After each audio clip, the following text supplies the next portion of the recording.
성도들이 예배 때마다 사도신경으로 신앙을 고백하는 이유는 사도신경 속에 예수님이 누구이며 어떻게 오셨으며 어떤 것을 이루셨으며 무엇을 약속했는가를 축약해 주고 있기 때문입니다.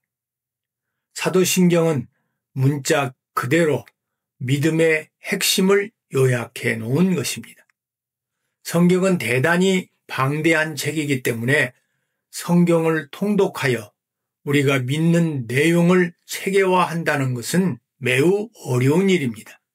그러므로 우리가 믿는 믿음의 내용을 체계화한 사도신경을 성경 말씀으로 깊이 상고하여 예수님이 누구인가를 바르게 알고 예수님을 주 예수 그리스도로 믿고 섬기며 살아야 합니다.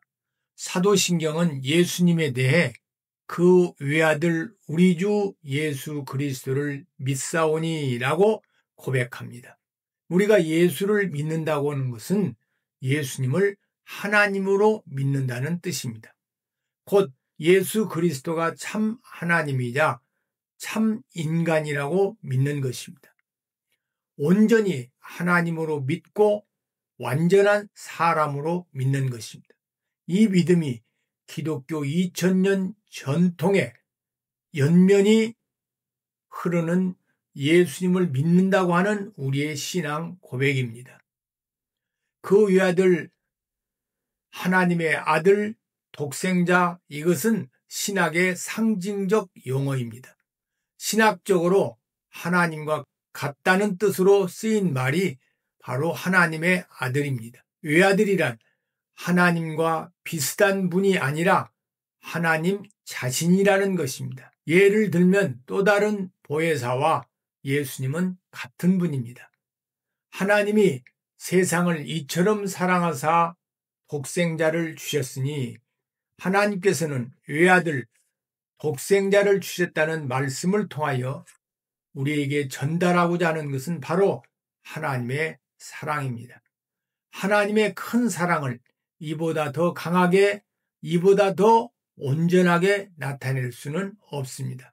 우리가 특별히 인식해야 할 것은 외아들, 아들이란 쟁취해서 얻는 신분이 아닙니다. 빼앗아서 얻는 지위도 아니며 시험에 합격해서 얻는 것도 아닙니다. 외아들로 태어나서 외아들이요, 아들로 태어나서 아들입니다. 이렇듯 예수님께서 하나님의 외아들이 되심은 본래적인 것이지 우연한 것이 아닙니다. 일시적인 것이 아니라 영원한 것입니다. 예수님께서 하나님 되심은 일시적인 것이나 우연한 것이거나 얻어진 신분이 아닙니다. 하나님의 아들이라고 함은 하나님과 같다는 동등성, 동일성을 말하는 것입니다. 동시에 아버지와 아들 사이에 존재하는 예속성을 말하고 있습니다. 같기도 하고 다르기도 합니다. 무릇 아버지와 아들은 서로 같은 것 같으면서도 다릅니다. 아들은 아버지와 무엇이 닮아도 닮았습니다. 그러나 서로 엄연히 다릅니다. 하나님께서 그리스도 안에 오셨고 우리를 위하여 고난을 당하셨습니다. 예수님께서 하나님 되심을 믿을 때 비로소 그리스도와 나와의 생명적 관계가 바로 맺어질 수 있습니다. 그것을 믿지 않는다면 예수와 나는 생명적 관계는 맺어질 수가 없는 것입니다. 하나님께서는 하나밖에 없는 독생자를 주시기까지 우리를 사랑하십니다. 사도 바울은 자기 아들을 아끼지 아니하시고 우리 모든 사람을 위하여 내주시니가 어찌 그 아들과 함께 모든 것을 우리에게 주시지 않겠느냐고 하셨습니다. 바로 이것입니다. 외아들을 내어주시는 거룩한 사랑이 우리에게 무엇을 아끼시겠습니까? 내가 그 사랑을 받았습니다. 그 사랑 안에 내가 살고 있습니다. 내가 처한 이 형편, 이 처지 그대로 나를 하나님께서는 독생자를 주신 그 사랑으로 한결같이 사랑하십니다. 그 사랑 안에 내가 있습니다. 우리는 사도신경에서 그 외아들 우리 주 예수 그리스도를 믿사오니라고 아들 하나님을 우리 주 예수 그리스도라고 지칭합니다.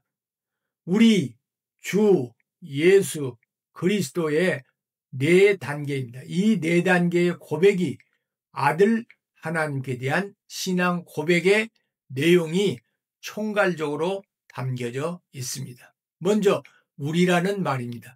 우리라는 낱말이 매우 중요한 의미를 담고 있습니다. 기독교는 언제나 우리라는 개념이 나라는 개념을 앞섭니다. 공동체 의식입니다. 나는 같은 신앙을 고백하는 공동체, 우리의 일원이 됩니다. 하나님 가정의 한 식구가 되는 것입니다. 공동체적 신앙 안에서 유기적으로 연결됩니다.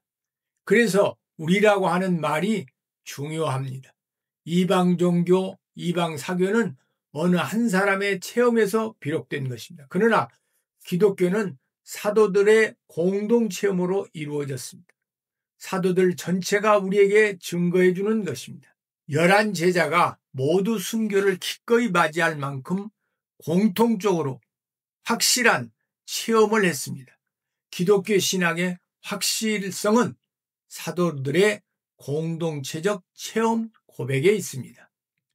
예수님의 생애, 십자가의 사건, 부활을 그들 모두가 다 똑같이 목격했고 증거해주고 있습니다. 예수님의 십자가의 못 박힘과 부활하심과 부활하신 예수님을 보았노라고 증거한 사람만 해도 11 제자와 70여 형제와 500문도가 엄연히 존재합니다. 얼마나 많은 사람들이 복음과 함께 복음을 위하여 순교했습니까? 이러한 공동체적 체험의 근거에서 우리의 교회가 세워졌습니다. 어떤 한 사람의 고백이 아닙니다. 우리는 교회 안에서 함께 다 같이 보편적으로 우리의 신앙을 고백하는 것입니다. 다음은 예수를 먼저 생각해 보겠습니다.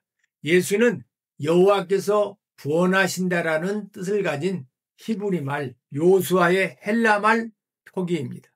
여호와께서 구원하신다고 하는 뜻의 예수, 그 이름 자체가 예수의 생애를 함축하고 있습니다.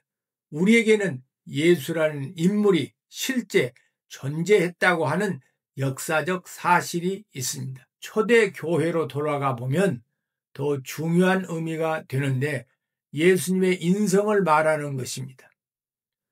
노스틱주의자들, 다시 말해서 영지주의자들은 예수님을 극진히 높인 나머지 예수님께서 볼 수 있는 몸으로 오셨던 것일 뿐 실제로 몸이 있었던 것은 아니라고 주장합니다. 특히 예수님께서 십자가에 돌아가신 사건은 완전히 환상으로 돌려버립니다. 하나님의 아들이 어떻게 십자가에 달려 죽을 수 있겠느냐? 더구나 당신의 제자에게 팔렸다는 것은 말도 안 된다며 예수님을 지극히 신성시하여 그의 신성만 인정하고 인성은 부정합니다. 그 때문에 사도 요한은 요한일서 4장에서 예수께서 육체로 오신 것을 시인하지 아니하는 사람마다 이단이라고 말씀합니다. 뿐만 아니라 사도 요한은 또 우리가 들은 바요, 손으로 본 바요, 주목하고 우리 손으로 만진 바라고 강조하고 있습니다. 예수님의 고난이 의미를 가지는 것은 그가 참 육체로 오신 인간이기 때문이다. 마치 도깨비와도 같이 환상으로 나타났다 사라지는 것이라면 예수님의 십자가의 고난은 무의미하게 됩니다. 성육신은 그리스도 예수 안에서 하나님이 인간이 되었다는 진리입니다. 3. 예수께서 드리는 세 번째 고백은 예수 그리스도다. 그리스도는 직명입니다. 예수는 한 인간의 이름이고 그리스도는 그 이름 뒤에 붙는 신분인 셈입니다. 그리스도는 히브리 말 메시아에서 나온 말입니다. 그 옛날 히브리에서는 왕이나 제사장이나 선지자는 다 기름 부음을 받았습니다. 그 때문에 예수님을 일컬어 왕, 제사장, 선지자라 하는 것을 성경에서 볼 수 있습니다. 그러나 메시아는 그런 뜻만을 가진 것이 아닙니다. 왕이나 제사장이나 선지자를 가리켜 메시아라 일컫지는 않습니다. 메시아는 위의 세 직분을 다 통합한 의미의 이상적인 직분입니다. 하나님께서는 친히 계시하시고, 하나님께서 친히 다스리시고, 하나님께서 친히 속량하시고, 그 일을 대행하는 하나님의 종말론적 계시자인 예수님이 바로 그 메시아인 것입니다. 그러므로 그리스도는 왕이며 제사장이며 선지자로 하나님 나라를 친히 다스리십니다. 이것이 영원한 그리스도께 드리는 우리의 신앙 고백입니다. 4. 끝으로 주에 대해 상고해 보겠습니다. 1. 주의 헬라말 퀴리오스는 일반적으로 노예가 주인을 향해서 백성이 왕을 향해서 부를 때 쓰던 말입니다. 우리는 그리스도의 종입니다. 그러므로 절대 충성을 고백하여 주라고 부릅니다. 2. 그리스도께서 만유의 소유주 되심을 의미합니다. 그는 역사의 주인이십니다.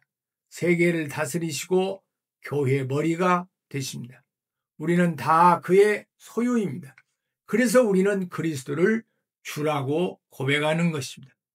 셋째, 구원의 주가 되신다는 의미입니다.